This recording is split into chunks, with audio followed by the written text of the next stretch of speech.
In this session, let's understand LSMW. Let's see how you can use this LSMW tool. LSMW stands for Legacy System Migration Workbench. It's basically a tool provided by SAP using which you can push the data from a flat file to your SAP system. And this tool is designed to be used by functional consultants or people without any programming knowledge. So you don't have to write any code. You just have to follow certain steps in a certain sequence to load the data from a flat file into your SAP system. So the transaction code for LSMW is LSMW. So if you go to this LSMW tool, again, this is a separate tool which doesn't come default with your SAP installation. You have to install it separately. That is done by the basis consultants. And here on the initial screen, you create this project, sub-project and objects. We typically use this tool to move data from our legacy systems to your SAP system. So from your legacy system, you export all the data into one flat file and you'll import that flat file into your SAP system using this tool. So let's say you have material data that you want to import, then you'll create a project as material master, and the sub project could be for different types of materials. You can create one sub project. So for one raw materials, you can create one sub project. For finished materials, you can create one sub project. So like that. And within raw material, if you again have specific objects, you can create one object. So this is only to differentiate. So you can transfer different objects within that particular project. So let's say I'll create mat mass, raw material, and let's say I'll give one plant. For this plant, I'm moving the raw material or anything like that. And then click on this create button. And for the project, you give some description. This is only for somebody to look for existing LSMWs. So if you have one LSMW already created, you can use that to move the data. So by using this descriptions, they can identify what kind of stuff this LSMW will move. So hit enter, give the description for your project, sub-project and object, and click OK. And then click on this execute button.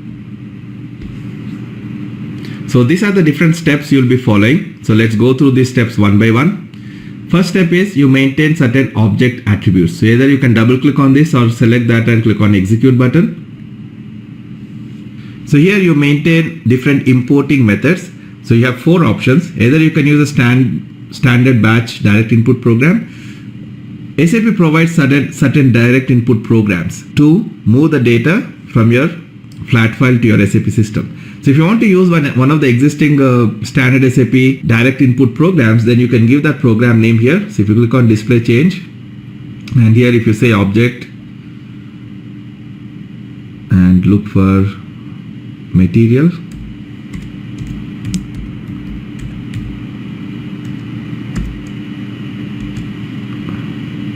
material master, and within this there's a method this, which is a direct input method. When I maintain this, then the system will define one structure for my LSMW, and all I have to do is map my flat file fields to these structure fields. Right? So you maintain all the data about the material in your flat file. So let's say it has some 20 columns with different information. Then I'll map each column of my flat file with the field of this direct input program. So the material number of my flat file will be mapped to the material number field of this direct input program. So once I finish the mapping, then the system will upload that file and post that data in your SAP system. So you can maintain that standard input programs. These are default programs provided by SAP. If you are moving one of those objects for which SAP is providing a direct input program, you can use it. Or else you can also use this batch input recording, where you can actually open the transaction, perform the sequence of steps that you'll be doing to manually create a material in your system, and then it will record all those steps, to which again you can map your flat file fields. So we'll see this, how to use it. And you can also use a BAPI or an IDOC. Okay. So we'll see this batch input program. The only difference will be the structure that is generated. So if I use the direct input program, then the structure that will be generated will be different from the structure that is generated if I use batch input or BAPI or IDOC. So we'll do this step and then I'll show you the other stuff. So here you select this and click on this recordings overview button.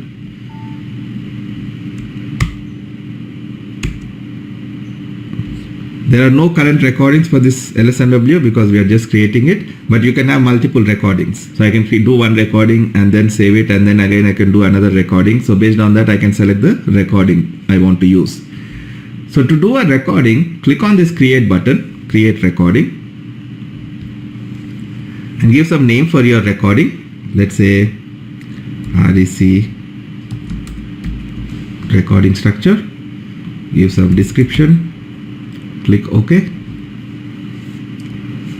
And give the transaction code for which you want to do the recording. Since we are planning to create material, I'll use MM01 transaction. Click OK. It will load this transaction. Now you perform the steps that you generally use to create a material in your SAP system using this transaction. So on the first field I'll enter the material number, let's say some material number. Then I'll select the industry sector. Then I'll select the material type. And then I'll click on this button here, select views. It will present me a dialog box where I'll select the first option and then click OK. So you are creating one material and then we'll repeat this step. So if you want to upload 1000 materials, then the system will repeat the same steps that you are performing, and in each iteration it will pass different data. So those materials will be created. So click OK. Make sure when you are doing recording you don't do any mistakes, otherwise those mistakes will also be captured. Test kg.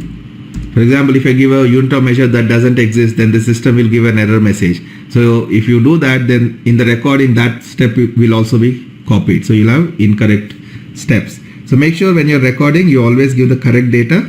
So you create a correct sample recording, and once you maintain this, click on save. So this will create one material. Now if I want to create 10,000 materials, then I have to repeat the same steps with different data 10,000 times, right? So instead of you manually doing it 10,000 times, we are simply recording once and capturing the steps, and we'll be repeating that by passing different data. So this is the structure. It has basically captured all the screen field information. So on the first screen, my cursor was in this field, and this is the OK code field. So in the material field, if you open MM01 for example, I've entered the material number in this field, and if I press F1 here and click on this technical settings, you'll see the screen field name is RMMG1-MATNAR.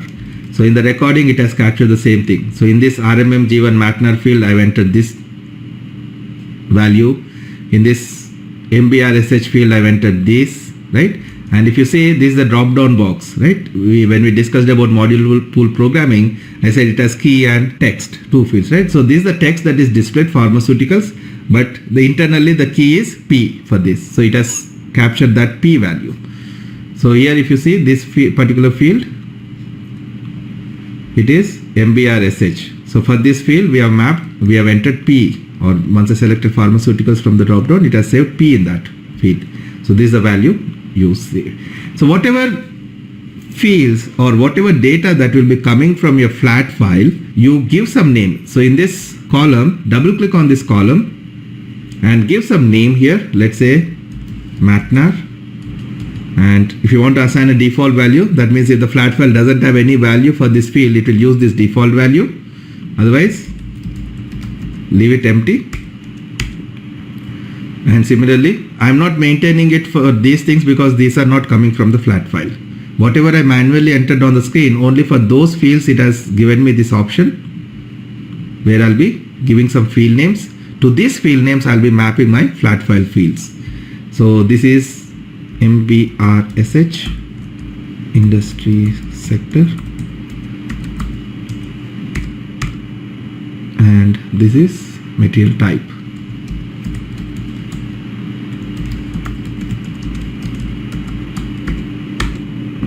And for this I don't need to maintain because this will be X. This is the first option I selected from the pop-up. So when I'm doing the recording, I'll be selecting the first option only. So we won't maintain anything here. This doesn't come from the flat file.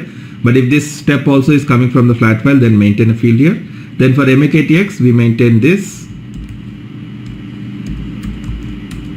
material description.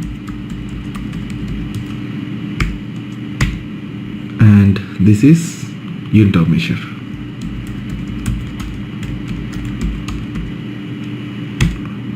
So maintain the fields so that all the fields of your flat file can be mapped. So in my flat file, I'll be maintaining these 5 fields data, and I'll be mapping them to this structure field. So once you do that, click on save. If you want to add some extra fields manually, you can also click on these buttons. If you want to delete anything, you can click on this button. And if you want to repeat the recording, click on this button. Save. So my recording is saved. And this is the name of my recording. And here I'll select, I'll give that name. So I'm telling this tool that use this recording that I've just created. Based on the recording name you give, click on save here and go back. In the next step, maintain source structures. Double click on this or execute. Go to change mode, click on create. Let's say input file. So this will be my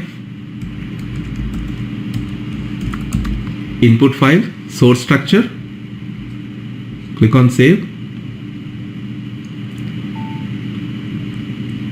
And in the next step, maintain the source field. So I have to maintain the fields of my input file. Click on this source structure name, and you can either manually create fields or click on this table button to maintain all the fields at once. So here I'll say first column of my field will be MATNAR,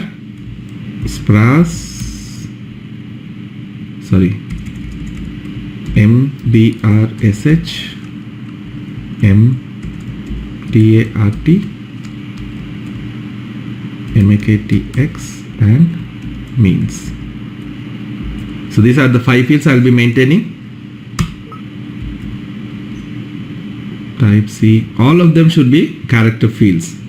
So this is 18 characters and this is character 1 field. This is character 3 field. This is character 40 field.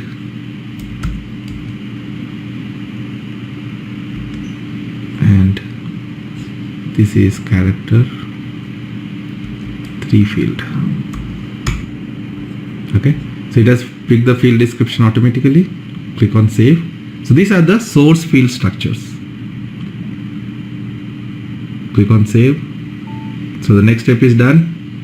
Now maintain structure relations. Execute. It has automatically maintained the relation because I had only one structure. So this recording structure is mapped to my input file, the source structure. So we don't have to do anything here. But if you have more recordings here, if you have maintained multiple recordings, then it will list all of them, and for each recording you can maintain the source structure. And then the next step is field mapping. So in this step, I'll be mapping the fields of my recording structure with my input field structure. So click on display change. Click on this button here and click on this source field, create source field. And from this, select the field of your input file that should be mapped to this recording file. So MATNAR to MATNAR, MBRSH to MBRSH, MTART to MTART, MAKTX to MAKTX. So when you are using a BAPI or an IDOC, this source structure will be different. Right? Once we do this, I'll show you. This whole structure will be depending on the interface. If you are using a BAPI, then based on the parameter interface of that BAPI, it will list all those fields to which you'll be mapping the source fields. Similarly, for IDOCs, it will list the segments of the IDOC to which you'll be mapping your source field. And for batch input also, based on the batch input program you're using, this structure will be as per that program to which you'll be mapping your source fields. So I mapped my recording structure fields with my source field, and if you want to maintain some basic coding here, like let's say you want to map it only if MATNAR is not initial, then you can double click on this and here you can write the code. So in this editor you have to write the code. So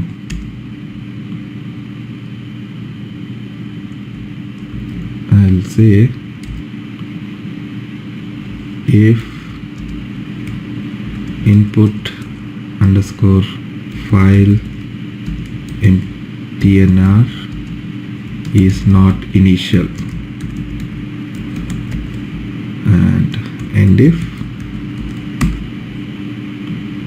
then basically what this tool will do is once I complete all these steps, it will generate one program. So in that program all this code will be generated. So I lost that whatever I copied, so I'll ignore it. So like this you can write your code. I'll cancel it.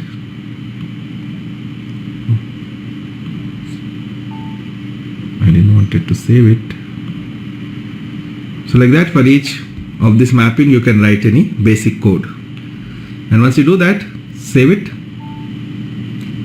Then click go back.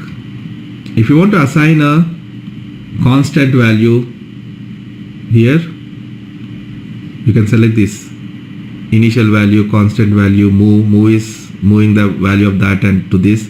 If you want to assign a fixed value, you can select this. And there are also certain rules supported. So if you want to insert any rules, you can select this option.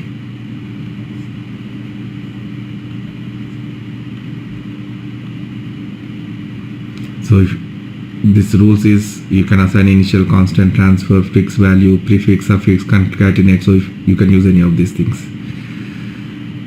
So once you maintain all that, the next step is maintain fixed values. We don't have to do anything in this step. So again, if you want to maintain certain reusable rules, so you can maintain them here, some fixed values which can be used while you're doing the mapping, translations and fixed values. We don't need to do anything. Then in the next step, specify files. You can specify from where you'll be loading that file, whether from PC front end or from the application server. So I'll select legacy data, go to change mode. Here click on this PC front end one and click on create. And here I have to give my file name. So let me maintain some values. So the first field is material number. I'll maintain this and I'll separate them by tab. Second field is industry sector. Third field is material type, and fourth column is material description, and fifth column is unit of measure. So like this I'll maintain few rows and I'll pass a new material number in each row.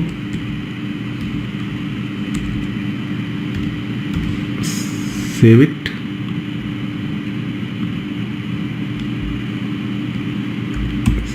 W. Let me save it on my desktop. So I'll be giving that file name here.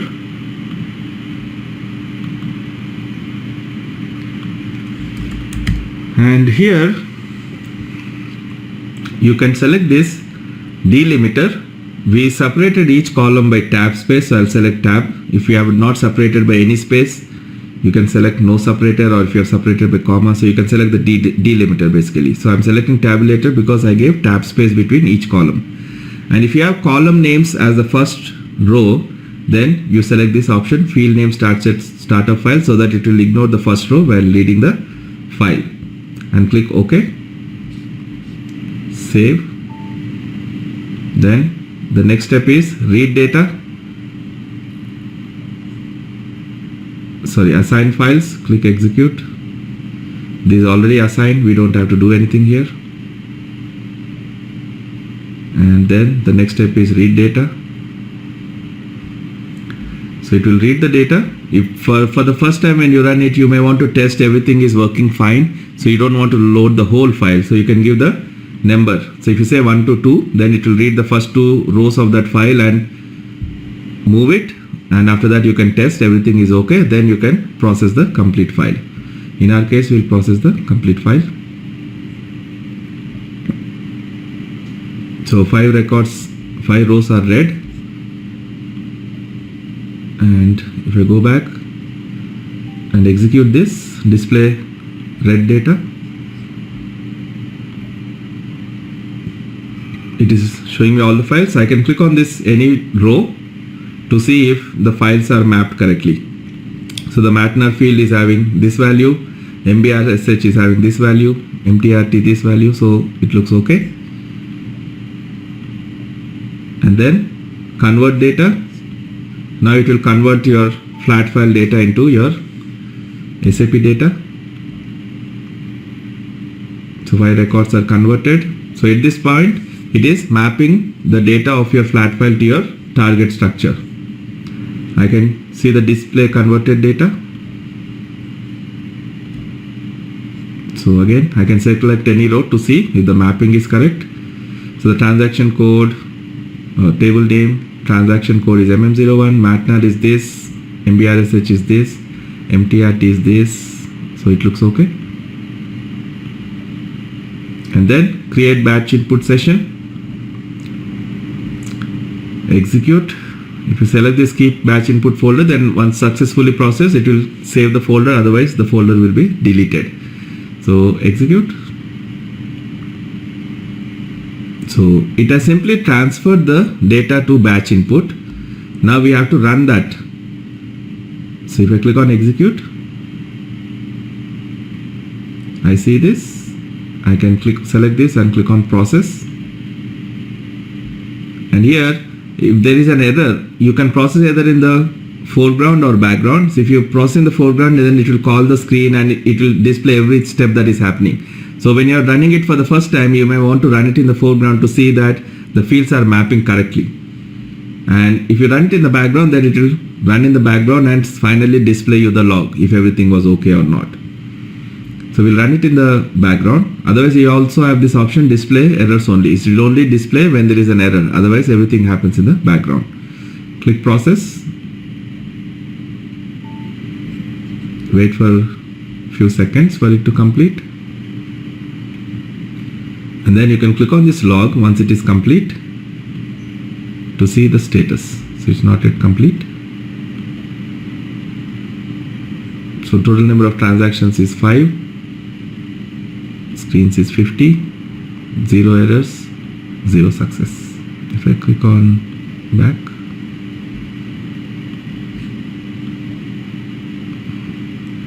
so it's running in the background. Based on your system configurations, it may take some time because there's one background job that will be triggered and it will process your recording. So if you see this log now, analyze session, then all these records are processed. And if I go to MM03 and give my material number, so if I look at this material number,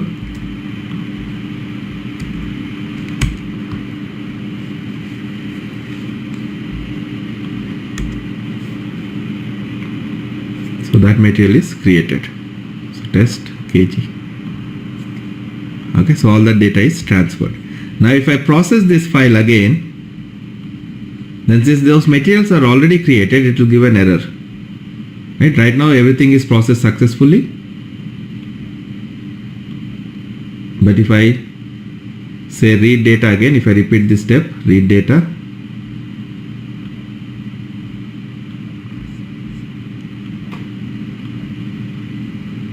convert data,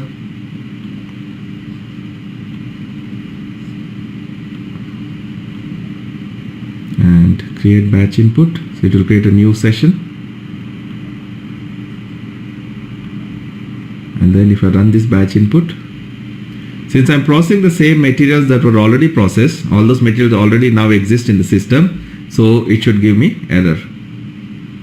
So if I run in the background and wait few seconds. So in the background, if I click on log, so the session is errors. If I look at analyze session, then you can see all of them are in error. So if you see, go to the log, material already maintained for this transaction, material already maintained. So for each material, I'm getting that error. So 5 transactions read, 5 transactions with errors. So you can see this log here. So this is your LSMW, where you're simply having the data in your flat file. So you're creating one target structure. The target structure could be coming from a batch input program, a recording, or a BAPI, or an IDOC. So here, if I, for example, if I change it to standard input program, let's say material master, and this, and save.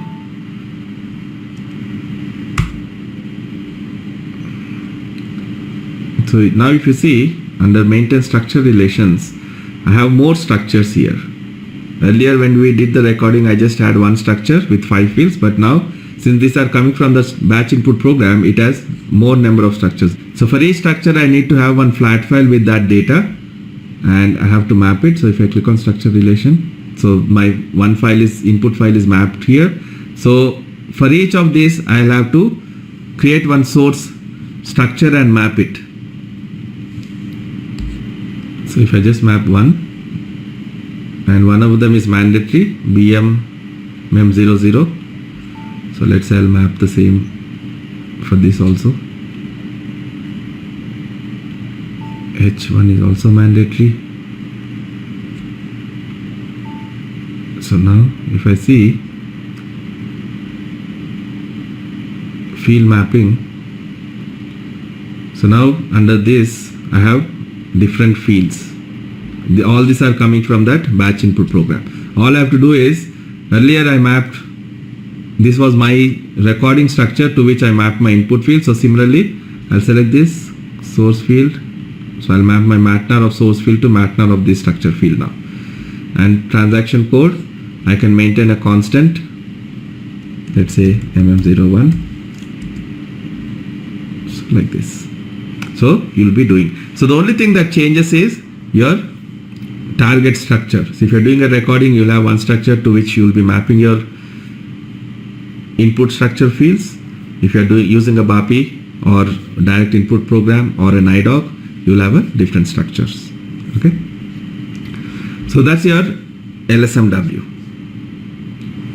And as I said, this is not exactly for ABAP developers because there's no coding involved here.